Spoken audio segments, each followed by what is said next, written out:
Lecture में बेटे हम पेरिटोनियल डायलिसिस पढ़ेंगे और इससे पहले वाले लेक्चर्स में आप लोगों ने हीमोडायलिसिस और उसका डायलिसिस का इंट्रोडक्शन पढ़ा था। डायलिसिस आप कब करवाते हैं? जब कोई भी किडनी अपना काम करना छोड़ देता है, कोई भी नेफ्रॉन जो है वो किसी भी इंजरी की वजह से है, किसी भी टॉक्सिक मटेरियल की वजह से डिस्ट्रॉय हो चुके हैं और किडनी अपना काम नहीं कर रहा। और किडनी का काम आप सबको पता है कि उसने ब्लड के अंदर जितने भी नाइट्रोजनस वेस्ट है, यूरिया है, उसे निकालना है और निकाल के यूरिन के प्रोसेस के थ्रू बॉडी से बाहर निकाल देना होता है। जब किडनी वर्क नहीं करेगा तो इट मीन्स कि जो ब्लड के अंदर नाइट्रोजनस वेस्ट है या जितना भी यूरिया है वो अकमुलेट होता जाएगा और ब्लड प्रेशर की और डिफरेंट जो आपकी ब्लड से रिलेटेड डिजीजेस हैं वो काज करवा सकता है, बिकॉज ब्लड के अंदर टॉक्सिक मटेरियल्स का लेवल हाई होता जाएगा। ओके, सो इस चीज को असिस्ट करने के लिए फिर हम डायलिसिस का प्रोसेस करवाते हैं कि अगर किडनी काम नहीं कर रहा तो आर्टिफिशियली हम करवा लें काम। तो उस डायलिसिस की आपने 2 टाइप्स पढ़ी थी। इससे पहले वाले लेक्चर में आप लोगों ने हीमोडायलिसिस पढ़ा। आज के लेक्चर में हम पेरिटोनियल डायलिसिस के बारे में पढ़ेंगे। पेरिटोनियल डायलिसिस पेरिटोनियम से है। पेरिटोनियम पार्ट 1 में आपको मैंने इसका इंट्रोडक्शन दिया होगा। पेरिटोनियल कैविटी आपको पता है, फॉर एग्जाम्पल ये हम कोई भी लिविंग ऑर्गेनिज्म ड्रॉ कर रहे हैं तो बाहर सबसे पहले एब्डोमिनल रीजन को अगर आप देखें तो सबसे बाहर एक जो स्किन आपको नजर आ रही है, जो मसल्स हैं, ये हमने वो लाइन ड्रॉ कर ली, स्किन और मसल्स।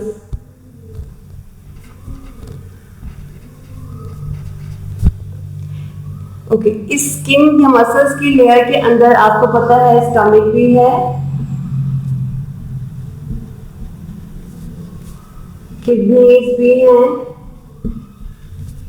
लिवर है, जितने भी ऑर्गन्स आपकी बॉडी के अंदर हैं वो इस सारे एरिया के अंदर हैं।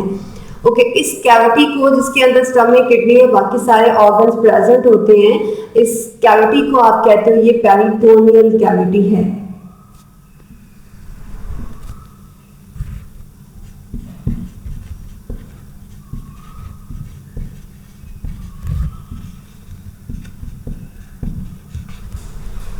ठीक है। ओके, अब इस पेरिटोनियल कैविटी की ये जो आपको बाहर स्किन या मसल्स की एक लेयर नजर आ रही है, अगर आप इसकी इनर साइड पे देखें तो इसकी इनर साइड पे मैंने आपको पार्ट 1 में बताया था कि एक मेम्ब्रेन होती है। ठीक है, जो मसल्स या स्किन की लेयर आपको आपके एब्डोमिनल रीजन में नजर आ रही है या अपर रीजन में नजर आ रही है, इस रीजन की जहाँ पे मसल्स खत्म होते हैं उसकी इनर साइड पे एक मेम्ब्रेन है जो हमने ब्लैक में एक लेयर ड्रॉ की है। ये सारे मसल्स हैं जो स्किन को बना रहे हैं, आपकी स्किन की डिफरेंट लेयर्स को बना रहे हैं। इस स्किन को या मसल्स की लेयर को इनर साइड पे एक और मेम्ब्रेन कवर कर रही होती है जो हमने ब्लू में ड्रॉ की है। This membrane is called peritoneal membrane, peritoneal cavity, और इसको पेरिटोनियल मेम्ब्रेन भी कह सकते हो और पेरिटोनियम भी आप कह सकते हैं। Okay, peritoneal cavity and peritoneum, ये चीजें तो आपने पहले पढ़ी थी, ये हमने रिकॉल भी कर ली। सेम इसी तरह से आपने इस साइड पे भी ड्रॉ करना है। ये आपके स्किन की या मसल्स की लेयर और इसकी इनर साइड पे एक पेरिटोनियम प्रेजेंट होती है। ओके, इस डायलिसिस को हम पेरिटोनियल डायलिसिस इसी पेरिटोनियल कैविटी की वजह से कहते हैं। ठीक है, ये जो पेरिटोनियल कैविटी है इसके अंदर मैंने आपको एब्डोमिनल रीजन के अंदर बताया है, स्टमक है, किडनीज है, लिवर है, बाकी सारा जो आपके सिस्टम है वो इसके अंदर मौजूद होते हैं इस कैविटी के अंदर। ओके, स्टमक के दरमियान, किडनी के दरमियान और लिवर के दरमियान स्पेसेस हैं, खाली जगह है, उसे आप कैविटी कहते हो। ठीक हो गया। ओके, सो पेरिटोनियल डायलिसिस हमने इसे क्यों बोला? बिकॉज पेरिटोनियल डायलिसिस के अंदर आपने इस पेरिटोनियल कैविटी को यूज करना है, और किस तरह से यूज करना है वो हम देख लेते हैं। सबसे पहले आप लोग एक पंप यूज करेंगे, इसे थोड़ा सा अपर साइड पे ड्रॉ कर लेते हैं सो दैट ये स्पेस हम यूज कर सकें।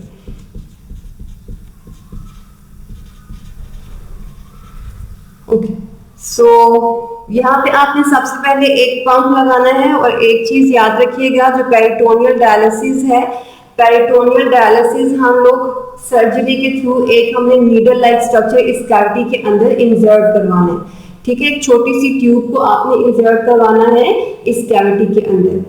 ठीक हो गया। सो ये जो पेरिटोनियल मेम्ब्रेन है और जो पेरिटोनियल कैविटी है, इसके लिए आपने क्या करना है कि एक इस तरह की नीडल ले लेनी है और ये नीडल आपने इंसर्ट कहाँ पे करवाई है, पेरिटोनियल कैविटी के अंदर, और ये सर्जरी के थ्रू इंसर्ट करवाओगे। ठीक है, इसके लिए ऑपरेट करवाना पड़ता है। ओके, सो इसके अपर साइड पे एक छोटा सा पंप लगा होता है और पंप की अपर साइड पे आपने एक, जब भी डायलिसिस करना होता है तो अपर साइड पे एक बैग अटैच करवाएंगे। इस बैग के अंदर डायलाइसेट होता है, डायलिसिस फ्लूइड को कल आपने बोला था कि डायलाइसेट भी कहते हो आप।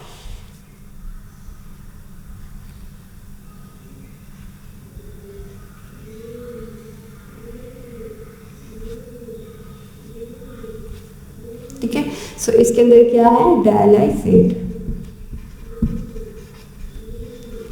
डायलासाइट वो फ्लूइड है जो कि डायलिसिस के प्रोसेस को पॉसिबल बनाता है। ये आप लोगों ने इससे पहले वाले लेक्चर में हीमोडायलिसिस के अंदर भी पढ़ा था।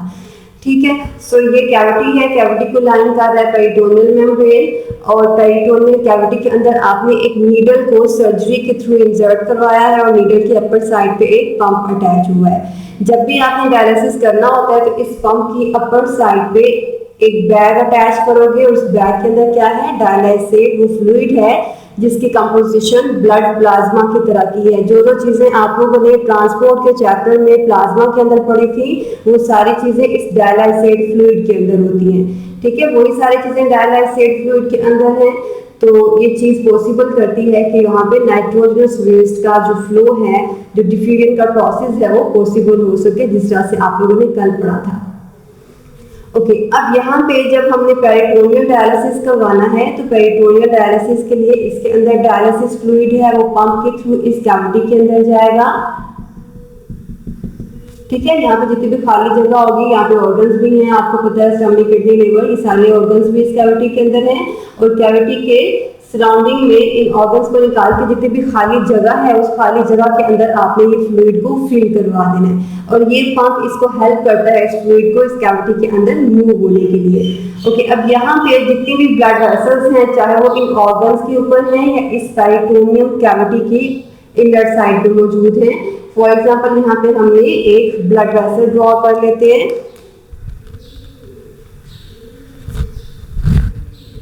इस तरह से ये ब्लड वेसल्स मौजूद हैं। ब्लड वेसल्स के अंदर आपको पता है कि नाइट्रोजनस वेस्ट अब अकमुलेट हो चुका है, उसको रिमूव करवाने के लिए आप डायलिसिस करवाना चाह रहे हो। ओके, इस पर्पस के लिए आप क्या करते हैं कि ये जो डायलिसिस फ्लूइड है, डायलिसिस फ्लूइड की आपको पता है कंपोजिशन वही है जो कि ब्लड प्लाज्मा की होती है। ओके, अब इस डायलिसाइट फ्लूइड के अंदर वही सारी चीजें हैं जो कि इस ब्लड वेसल के अंदर मूव कर रही हैं, लेकिन इस ब्लड वेसल के अंदर क्या चीज एक्स्ट्रा है, नाइट्रोजनस वेस्ट, अमोनिया एंड कोई भी नाइट्रोजनस वेस्ट हो सकता है। ओके, अब यहाँ पे कल आपने पढ़ा था कि डायलिसिस चाहे हीमोडायलिसिस है चाहे पेरिटोनियल डायलिसिस है, वो किस प्रिंसिपल पे वर्क करता है, डिफ्यूजन के प्रिंसिपल पे। डिफ्यूजन मींस कि किसी भी मॉलिक्यूल की मूवमेंट है from high concentration to low concentration. ठीक है, सो ये वाली जो मूवमेंट है मॉलिक्यूल की हाई कंसंट्रेशन से लो कंसंट्रेशन की तरफ, ये प्रिंसिपल आप यूज करेंगे। और किसके लिए यूज करेंगे, इस ब्लड वेसल के अंदर और इस फ्लूइड के अंदर जो चीज वेरी कर रही है, और वेरी क्या कर रही है, अमोनिया एंड नाइट्रोजनस वेस्ट। अगर हम इसको सेपरेटली ड्रॉ करें, फॉर एग्जांपल ये हम ब्लड वेसल ड्रॉ कर रहे हैं और इसके साथ ये हम डायलिसिस फ्लूइड ड्रॉ कर दिए जो कि इसके साथ बिल्कुल पेरिटोनियल कैविटी के बाद प्रेजेंट है। ओके, ये हमारे पास डायलिसाइट फ्लूइड है और ये ब्लड है। ब्लड एंड डायलिसाइट मैंने आपको बताया सेम कंपोजिशन है, जस्ट ब्लड के अंदर क्या चीज एक्स्ट्रा है, ammonia and nitrogenous waste. Okay, ये जो नाइट्रोजनस वेस्ट एंड अमोनिया है, इसकी जो कंपोजिशन है वो ब्लड के अंदर ज्यादा है। इट मींस कि इसकी हाई कंसंट्रेशन है ब्लड में, तो हाई कंसंट्रेशन से लो कंसंट्रेशन की तरफ डायलाइसेट फ्लूइड के अंदर ये मूव कर जाएगा, और मूव करने के बाद इसकी ब्लड की जो प्यूरिफिकेशन है, जो हम फिल्ट्रेशन किडनी के थ्रू करवाते थे, वो प्यूरिफिकेशन जो है वो स्लोली एंड ग्रेजुअली हम इसको करवा लेंगे। एक चीज यहाँ पे जो डिफरेंट है हीमोडायलिसिस से, हीमोडायलिसिस के अंदर आपने पढ़ा था कि जो डायलाइसेट फ्लूइड है वो एक साइड से एंटर हो रहा था और दूसरी साइड से निकलता जा रहा था ब्लड की प्यूरिफिकेशन करवाने के बाद। ठीक है, एक दफा वो एंटर हुआ, उसके डिफ्यूजन के प्रोसेस के थ्रू वेस्ट को रिमूव किया, और वेस्ट लेने के बाद वो रिमूव हो गया था, उसकी जगह पे कोई नया फ्लूइड आ गया था और उसने दोबारा से डिफ्यूजन के प्रोसेस के थ्रू वेस्ट को कम करवाया था। लेकिन यहाँ पे जो पेरिटोनियल डायलिसिस है, इसके अंदर एक दफा जब इक्विलिब्रियम अटेन हो गया, इक्विलिब्रियम कल आप लोगों ने पढ़ा था, फॉर एग्जाम्पल यहाँ पे अगर 100 मॉलिक्यूल्स हैं अमोनिया के और यहाँ पे डिफ्यूजन के प्रोसेस के थ्रू ऐसा ऐसा मूव करेंगे, यहाँ पे फॉर एग्जांपल 20 मूव कर गए तो यहाँ पे कितने रह जाएंगे 80 मॉलिक्यूल्स। ओके, अब यहाँ पे उन 100 में से 20 साइड पे चले गए और 80 साइड पे एक कंडीशन आती है कि जब यहाँ पे 50 मॉलिक्यूल्स हो जाते हैं और यहाँ पे भी 50 मॉलिक्यूल्स हो जाते हैं, यहाँ पे इक्विलिब्रियम अटेन हो गया। इट मींस कि पेरिटोनियल डायलिसिस के अंदर इक्विलिब्रियम अटेन होने के बाद नाइट्रोजनस वेस्ट और अमोनिया जो है ये मजीद मूव नहीं करते हैं। ठीक है, वो अपने ब्लड वेसल्स जितने उससे मूव करवा दिए इक्विलिब्रियम अटेन होने से पहले, बस उतना ही वेस्ट रिमूव करवाएगा। अब ये जो डायलिसिस फ्लूइड जिसके अंदर इक्विलिब्रियम अटेन होने के बाद कोई भी नाइट्रोजनस वेस्ट मूव नहीं कर रहा, वो पंप के थ्रू रिवर्स डायरेक्शन में दोबारा से इस बैग के अंदर आ जाएगा और इस बैग को आप सेपरेट करवा देते हो। ये जो नीडल लाइक स्ट्रक्चर जिसे आपने कैथीटर बोलना है, लेबल कर लेते हैं इसको। आई थिंक मैंने आपको नहीं बताया पहले। ये जो नीडल लाइक स्ट्रक्चर आपने यहाँ पे इंसर्ट करवाया है, this needle like structure is called catheter.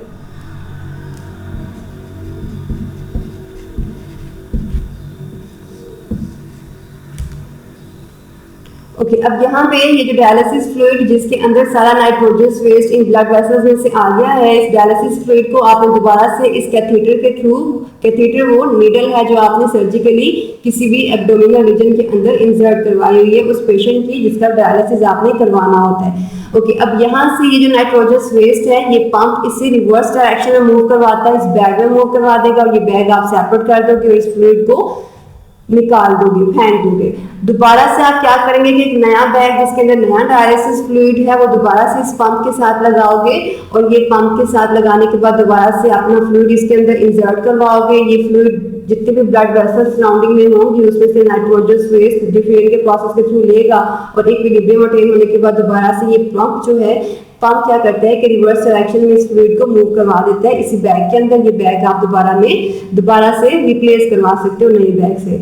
एक चीज याद रखिएगा कि जो पेरिटोनियल डायलिसिस है वो आप दिन में एक दफा नहीं करते हो। पेरिटोनियल डायलिसिस के अंदर बिकॉज आप इक्विलिब्रियम अटेन होने के बाद जो मूवमेंट है नाइट्रोजनस वेस्ट की वो नहीं हो रही है, तो उसको एफिशिएंट बनाने के लिए आपको नया फ्लूइड हर दफा इंसर्ट करवाना पड़ता है। ठीक है, यहाँ पे फ्लो पॉसिबल नहीं है तो आपको नया बैग लगाना होता है। नया बैग लगाने की वजह से आप पेरिटोनियल डायलिसिस को कहते हैं कि ये एक कंटिन्यूस वर्क है। ये बैग जो है कंटिन्यूसली आपको सारा दिन जब भी आपको जरूरत फील होती है नाइट्रोजनस वेस्ट रिमूव करवाने की, ये बैग लगाएंगे और ब्लड वेसल्स के अंदर जितना भी नाइट्रोजनस वेस्ट है उसे रिमूव कर देंगे। तो यहाँ पे बिकॉज इक्विलिब्रियम अटेन होने के बाद नाइट्रोजनस वेस्ट फर्दर मूव नहीं कर रहा है, तो इसलिए आप कहते हैं कि जो हीमोडायलिसिस है जिसमें 100% ब्लड जो है वो प्योरीफाई हो जाता है। पेरिटोनियल डायलिसिस के अंदर जो ब्लड है वो प्योरीफाई करने के लिए आपको अगेन एंड अगेन नया बैग लगाना पड़ता है। ठीक है, तो एक ही दफा जो ब्लड है इसमें निकाला था और निकालने के बाद उसमें 100% प्योरीफाई हो गया था हीमोडायलिसिस में, तो आप कह सकते हैं कि जो हीमोडायलिसिस है वो मोर एक्यूरेट है as compare to peritoneal dialysis. अभी मैं आपको इसका हीमोडायलिसिस का और पेरिटोनियल डायलिसिस का कंपैरिजन लिखवा देती हूँ, वो कंपैरिजन आपको शॉर्ट क्वेश्चन में आ सकता है। पेरिटोनियल डायलिसिस को वाइंड अप कर लेते हैं। पेरिटोनियल डायलिसिस को आप पेरिटोनियल क्यों कह रहे हैं? बिकॉज आपने यहाँ पे एक कैथीटर को इंसर्ट करवाया। कैथीटर क्या है? एक नीडल लाइक स्ट्रक्चर है। और कहाँ पे इंसर्ट करवाया आपने? पेरिटोनियल कैविटी के अंदर। पेरिटोनियल कैविटी वो खाली जगह है जो कि आपकी पेरिटोनियल मेम्ब्रेन के अंदर होती है। और पेरिटोनियल मेम्ब्रेन कौन सी है? जो कि आपकी स्किन या मसल्स की इनर साइड पे प्रेजेंट होती है। ठीक है, ओके। अब आपने इस फ्लूइड कैविटी के अंदर इस फ्लूइड को जो कि डायलाइसेट है, डायलिसिस करवाता है। डायलिसिस फ्लूइड का इंट्रोडक्शन मैंने आपको कल बताया था कि आपने वही कंपोजिशन जो कि ब्लड की कंपोजिशन होती है वही एक फ्लूइड बनाना है। और बनाने के बाद आपने यहाँ पे इसको इंसर्ट करवा दिया। और इसको हेल्प कौन कर रहा है? छोटा सा पंप जो कि नीडल के या कैथीटर के अपर साइड पे अटैच हुआ हुआ है। ये इसको इंसर्ट करवाएगा। डिफ्यूजन के प्रोसेस के थ्रू जितना भी नाइट्रोजनस वेस्ट है इन ब्लड वेसल्स में से, उन ब्लड वेसल्स में से नाइट्रोजनस वेस्ट इस फ्लूइड के अंदर आएगा और इस कैथीटर के थ्रू दोबारा से हम इसे इस बैग के अंदर मूव करवा लेंगे और बैग को रिमूव करवा देंगे और नाइट्रोजनस वेस्ट भी रिमूव हो जाएगा। तो पेरिटोनियल डायलिसिस को आप कहते हो कि ये एक कंटिन्यूअस प्रोसेस है, बिकॉज इसमें इक्विलिब्रियम अटेन होने के बाद एक नया फ्लूइड इंसर्ट करवाना है आपने। और नया फ्लूइड इंसर्ट करवाने के लिए आपको एक नया बैग भी अटैच करवाना होगा। तो यहाँ पे फिर आप कह सकते हो कि जो पेरिटोनियल डायलिसिस है उसके लिए हम एक टर्म यूज करते हैं, कंटिन्यूअस एम्बुलेटरी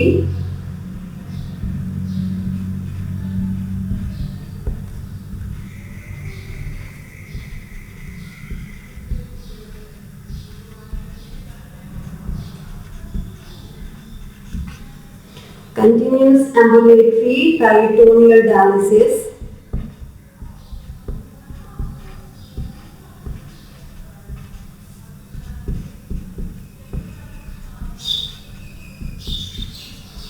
कंटिन्यूस एम्बुलेटरी हमने क्यों बोला है? बिकॉज इसके अंदर आपको कंटिन्यूसली कोई बैग साथ अटैच करना पड़ता है, बिकॉज इसके अंदर जो फ्लूइड है वो मूव नहीं कर रहा होता। आपको बैग के थ्रू फ्लूइड इंसर्ट करवाना है और फिर दोबारा से जब वो एक्सचेंज कर लेगा, नाइट्रोजनस वेस्ट को रिमूव कर लेगा, तो आपको उसी बैग के थ्रू रिमूव करवा देना होता है उसे।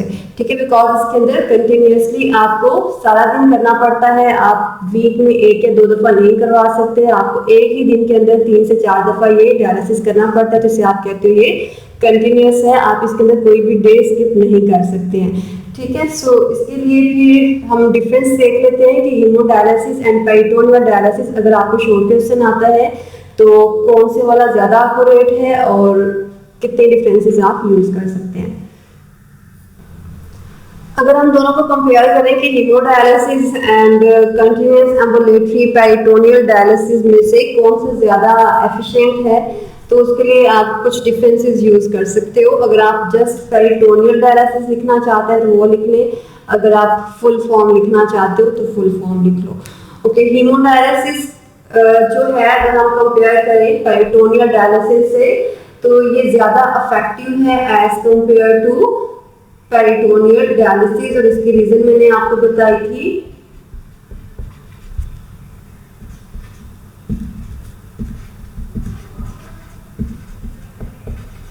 कि हीमोडायलिसिस के अंदर जो डायलिसिस फ्लूइड है वो कंटिन्यूसली मूव करता जाता है और इक्विलिब्रियम अटेन नहीं होता, और जो मैक्सिमम ट्रांसपोर्ट होती है नाइट्रोजनस वेस्ट की वो पॉसिबल होती है। इन केस ऑफ पेरिटोनियल डायलिसिस जो मूवमेंट है लिक्विड की वो बहुत स्लो हो रही होती है, और इसके अलावा आप उसका रिमूवल भी पॉसिबल नहीं होता।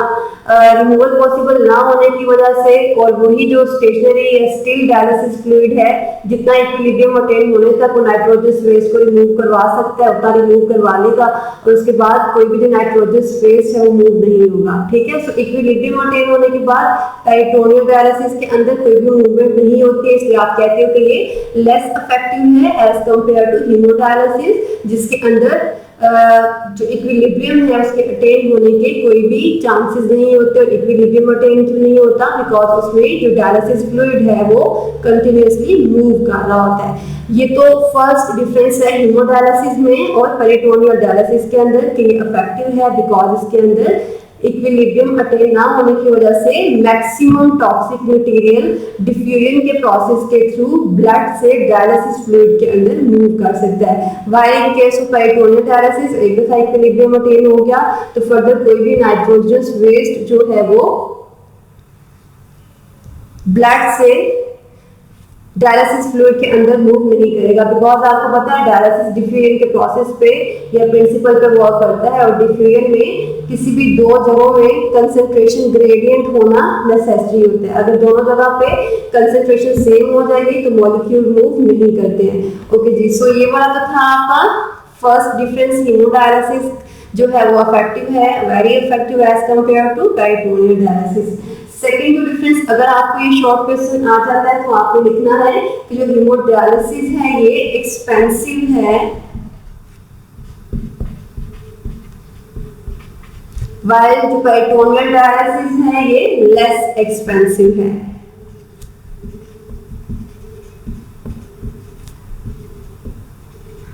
हीमोडायलिसिस एक्सपेंसिव क्यों है? बिकॉज इसके लिए आपको हॉस्पिटल में जाना पड़ता है, हॉस्पिटल में एडमिट होके जब तक ये डायलिसिस ब्लड की फिल्ट्रेशन नहीं हो जाती तब तक आपको हॉस्पिटल के चार्जेस भी पे करना होते हैं।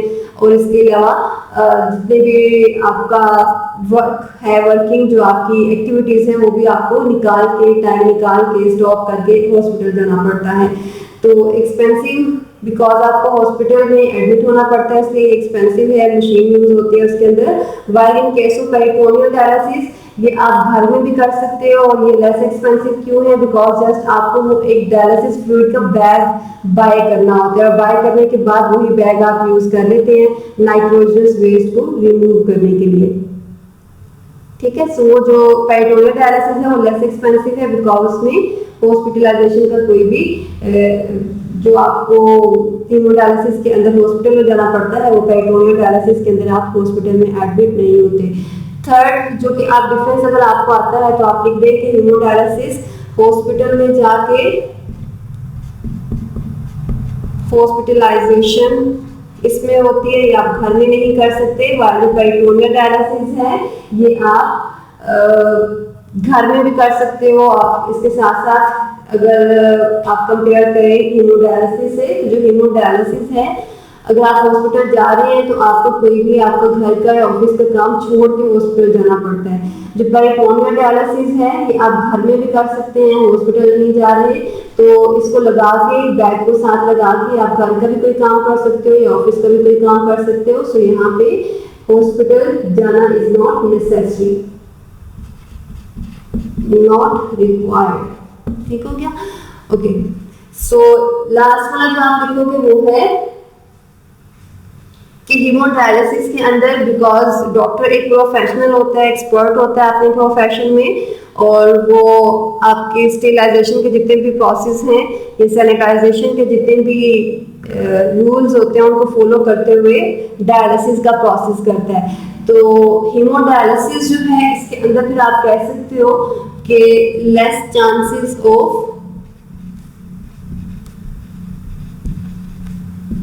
Infection, while in case of peritoneal dialysis जो इन्फेक्शन के चांसेस हैं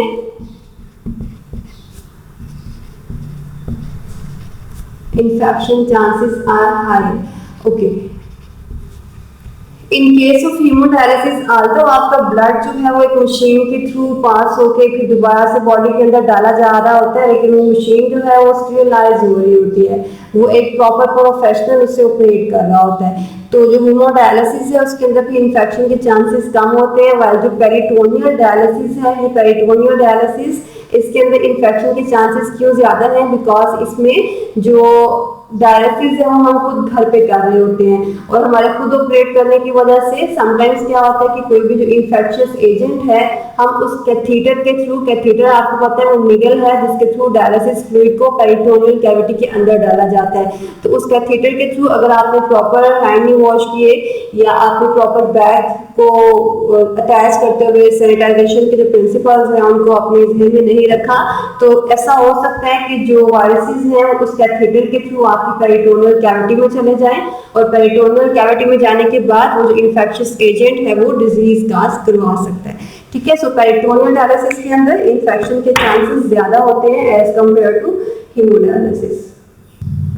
ये डिफरेंस मुझे आपकी बुक में गिवन नहीं है, जस्ट मैंने खुद से कुछ डिफरेंसेस बना के आपको बता दिए हैं। आता वैसे नहीं है शॉर्ट क्वेश्चन डिफरेंस का, कोई अगर आ भी गया तो फिर आप लोग ये वाले डिफरेंसेस लिख दें। हीमोडायलिसिस की अगर बात करें, वैसे तो किसी भी पेशेंट की सिवियरिटी पे डिपेंड करता है कि उसका किडनी कितना फेल हुआ है, ठीक है। तो किडनी की फेलियर पे डिपेंड करता है कि डायलिसिस की फ्रीक्वेंसी कितनी होगी। फ्रीक्वेंसी मीन्स कि कोई भी जो डायलिसिस करवाने का प्रोसेस है, चाहे हीमोडायलिसिस है चाहे पेरिटोनियल डायलिसिस है, कि वो अगर डे में करवा रहे हैं, अगर किसी भी वीक के अंदर करवा रहे हैं तो कितनी दफा करवाना चाहिए, वो किडनी की सिवियरिटी के ऊपर अफेक्ट करता है, डिपेंड करता है। ओके, सो जो हीमोडायलिसिस है, वैसे अगर हम नॉर्मली देखें तो किसी भी वीक के अंदर 3 to 4 टाइम्स करवाना पड़ता है हीमोडायलिसिस, ठीक है। लेकिन मैं अगेन बता रही हूँ कि जो डायलिसिस की फ्रीक्वेंसी है कि वो कितनी दफा होना चाहिए, वो किडनी की डैमेज की इंटेंसिटी पे इफेक्ट करता है, डिपेंड करता है। पेरिटोनियल डायलिसिस जो है ये आपको डेली करना पड़ता है, और डेली में ये 5 to 6 टाइम्स भी हो सकता है और 3 to 4 टाइम्स भी हो सकता है, ठीक है। डेली करना है और डेली करने की 5 to 6 टाइम्स या 3 to 4 टाइम्स, और ये वीकली किया जाता है, ठीक है, वीक में 3 से 4 दफा। तो अगर हम पेरिटोनियल डायलिसिस और हीमोडायलिसिस का सबसे मेजर जो डिफरेंस, अगर कोई भी आपसे पूछे कि कोई भी पेशेंट अपना डायलिसिस करवाना चाह रहा है तो उसे कौन सा डायलिसिस करवाना चाहिए, हीमोडायलिसिस या फिर पेरिटोनियल डायलिसिस, तो आप उसे एक सबसे जो मेजर उसका बेनिफिट बताओगे कि हीमोडायलिसिस के लिए आपको अपनी सारी एक्टिविटीज को स्टॉप करके हॉस्पिटल जाना पड़ता है, ठीक है ना। तो अगर आप चाहते हैं कि आप अपनी एक्टिविटीज भी साथ रखें और डायलिसिस का प्रोसेस भी होता रहे, तो उसके लिए फिर आप पेरिटोनियल डायलिसिस प्रेफर कर सकते हैं। लेकिन चाहे हीमोडायलिसिस है चाहे पेरिटोनियल डायलिसिस है, इसको करते हुए एक चीज ध्यान में रखनी है कि इसमें इन्फेक्शन के चांसेस ज्यादा हैं, बिकॉज उसके थीटर के थ्रू में भी आप कोई डिजीज काज करवाने वाला एजेंट भी डायलिसिस फ्लूइड के थ्रू पेरिटोनियल कैविटी के अंदर इंसर्ट करवा सकते हैं। हीमोडायलिसिस के अंदर ऑलरेडी ज्यादा इफेक्टिव है, लेकिन इसके लिए फिर आपको सारी एक्टिविटीज को स्टॉप करना है और स्टॉप करने के बाद हॉस्पिटल जाना होगा। ओके बेटे, सो ये तो कुछ डिफरेंसेस जो हमने खुद लिखे। इसके अलावा जो शॉर्ट क्वेश्चन इस डायलिसिस टॉपिक के एंड पे गिवन है, उनमें से एक है डायलाइजर की डेफिनेशन आपको आ सकती है और एक यूरेमिया की डेफिनेशन आ सकती है। अब ये दोनों आपके डायलिसिस के टॉपिक के एंड पे गिवन है, ये दोनों शॉर्ट क्वेश्चंस। तो इन दोनों शॉर्ट क्वेश्चंस को आप डिस्कस कर लेते हैं।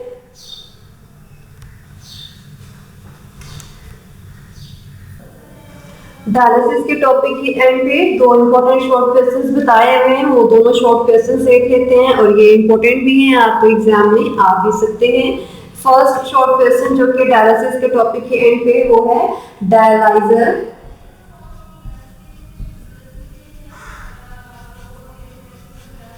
And second is uraemia. Okay, dialyser जिस तरह से आप लोगों ने हीमोडायलिसिस के अंदर पढ़ा था, डायलाइजर बेटे वो मशीन है जो कि डायलिसिस करवाती है, ठीक है। सो जब भी आपको डायलाइजर की डेफिनेशन आएगी तो आपने इसके अंदर ये 3 चीजें लिखनी है कि आर्टिफिशियल किडनी मशीन,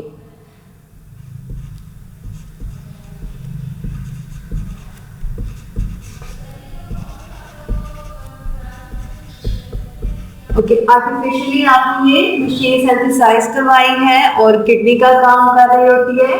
और इसके अलावा आप क्या लिखोगे कि ये सेम प्रिंसिपल पे वर्क करती है जो कि किडनी का है, same principle of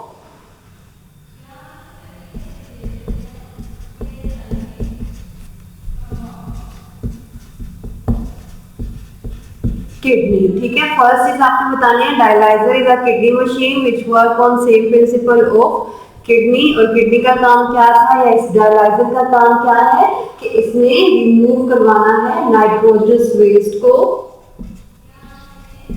remove nitrogenous waste plus water, ठीक है। So nitrogenous waste and water को रिमूव करवाने के लिए डायलाइजर एक किडनी मशीन है जो कि किडनी के प्रिंसिपल पे ही वर्क करती है। इसके अलावा ये आपका फर्स्ट शॉर्ट क्वेश्चन आपको आ सकता है। सेकंड शॉर्ट क्वेश्चन आपको आ सकता है वो है यूरेनिया। यूरेनिया आप एक सेकंड टर्म इसके लिए यूज करते हैं, and stage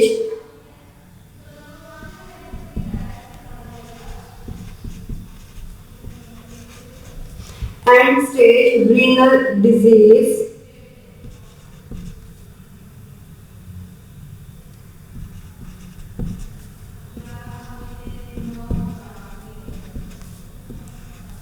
okay. And stage renal disease के अंदर क्या होता है कि जब भी आपके जो रीनल फेलियर आप लोग पढ़ रहे थे जिसके लिए आप डायलिसिस करवाते हैं, अगर कोई किडनी का जो फेलियर है वो लास्ट स्टेज पे पहुंच जाता है।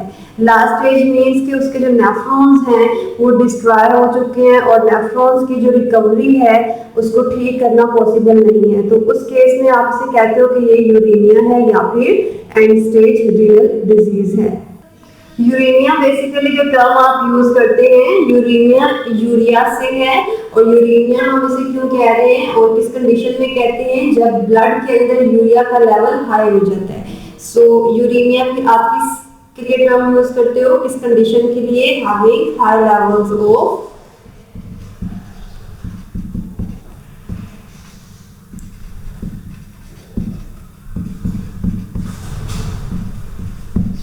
having high levels of urea in blood। ठीक है, सो यूरेनिया आप उस कंडीशन के लिए टर्म यूज करते हो जब ब्लड के अंदर यूरिया की कंसंट्रेशन ज्यादा हो जाती है या लेवल ज्यादा हो जाता है। और ये किस कंडीशन में होता है, जब किडनी अपना काम नहीं कर रहा होगा, बिकॉज किडनी ने यूरिया रिमूव करना था। तो अगर ये रिमूव नहीं करेगा तो आप कहते हो कि यूरेनिया हो गया है। तो and stage renal failure, and stage renal failure means के जब रीनल आपको पता है किडनी को कहते हो, तो हाई डिग्री जो होती है किडनी की फेलियर की उसे आप कहते हो कि ये रीनल फेलियर है। तो आप कह सकते हो कि यूरेनिया या फिर एंड स्टेज रीनल डिजीज के लिए क्या डेफिनेशन लिखोगे आप, हाई डिग्री रीनल फेलियर। तो अगर आपको यूरेनिया की डेफिनेशन आती है तो फिर आप क्या लिखोगे कि सबसे पहले आपने बता देना है कि ये हाई डिग्री रीनल फेलियर है, मींस के जो किडनी की फेलियर है वो लास्ट स्टेज पे पहुंच चुकी है, उसके सारे सेल्स जो हैं वो डिस्ट्रॉय हो चुके हैं। ठीक है, so uremia end stage renal failure disease के दोनों एक ही टर्म के लिए यूज होते हैं। और यूरेमिया हम इसे कहते क्यों हैं, बिकॉज ब्लड के अंदर यूरिया का लेवल हाई हो चुका होता है, इसलिए आप कहते हो कि ये यूरेमिया है। और हाई क्यों हो चुका होता है, बिकॉज किडनी फेल हो चुका है। अगर कोई पेशेंट डायलिसिस नहीं करवाना चाहता, वो डेली की रूटीन डिस्टर्ब होती है उसकी डायलिसिस की, या कोई भी और रीजन है वो डायलिसिस को कंटिन्यू नहीं कर सकता, तो उस केस में क्या होता है कि हमने इस पेशेंट को हमने किडनी ट्रांसप्लांट करवाना होता है। और किडनी ट्रांसप्लांट करवाने के लिए हमें दो चीज़ों को जहन में रखना होता है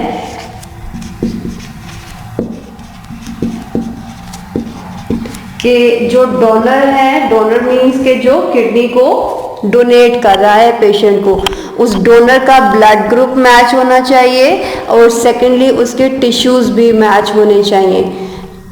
डोनर का और पेशेंट का ब्लड ग्रुप मैच करवाना है और टिश्यूज़ मैच करवाने हैं। अगर आप टिश्यूज़ मैच नहीं करवाएंगे तो क्या होता है कि जो ऑर्गन ट्रांसप्लांट किया होता है वो ट्रांसप्लांट रिजेक्शन हो जाती है। ट्रांसप्लांट रिजेक्शन मीन्स कि वो ऑर्गन जो है बॉडी एक्सेप्ट नहीं करती है और वो ऑर्गन उसकी बॉडी में जाके वर्क नहीं कर सकता। ठीक है, सो डोनर का और जो पेशेंट है उन दोनों का ब्लड ग्रुप एंड टिश्यूज़ का मैच होना नेसेसरी होता है। और किडनी ट्रांसप्लांट हम उन पेशेंट्स के लिए जो कि डायलिसिस डेली नहीं करवा सकते उन्हें प्रेफर करते हैं। और किडनी ट्रांसप्लांट आल्दो एक्सपेंसिव है, लेकिन एक दफ़ा अगर किडनी ट्रांसप्लांट हो गया है तो डेली जो हॉस्पिटल में जाके डायलिसिस करवाना पड़ रहा था या फिर घर में ही again and again peritoneal dialysis करना पड़ रहा है, तो उस चीज़ से हम बच जाते हैं और किडनी फिर अपना काम खुद ब खुद करना शुरू हो जाता है और हमें उसके लिए कोई भी मेहनत नहीं करना पड़ती। सो किडनी ट्रांसप्लांट ज़्यादा बेनिफिशियल है एज़ कम्पेयर टू डायलिसिस, लेकिन ये एक्सपेंसिव होता है। ओके, सो यहाँ तक एक्सक्रीशन के टॉपिक्स कंप्लीट हो जाते हैं। कोई भी मेरे बेटे आपको एक्सक्रीशन प्लांट्स की या एनिमल्स की अगर कोई भी क्वेश्चन है, चाहे वर्टेब्रेट्स की है या इनवर्टेब्रेट्स की है, तो आप कमेंट करके इस वीडियो के नीचे पूछ सकते हैं। इसके बाद हम थर्मो रेगुलेशन स्टार्ट करेंगे, जो कि होम्योस्टेसिस की एक लास्ट कैटेगरी हमने पढ़ी थी। थर्मो रेगुलेशन उसी तरह से प्लांट्स में पहले पढ़ोगे और फिर एनिमल्स में पढ़ोगे। ओके जी, इनमें कोई भी क्वेश्चन है तो आप पूछ सकते हैं इस वीडियो के नीचे कमेंट करके। ओके, अल्लाह हाफिज़।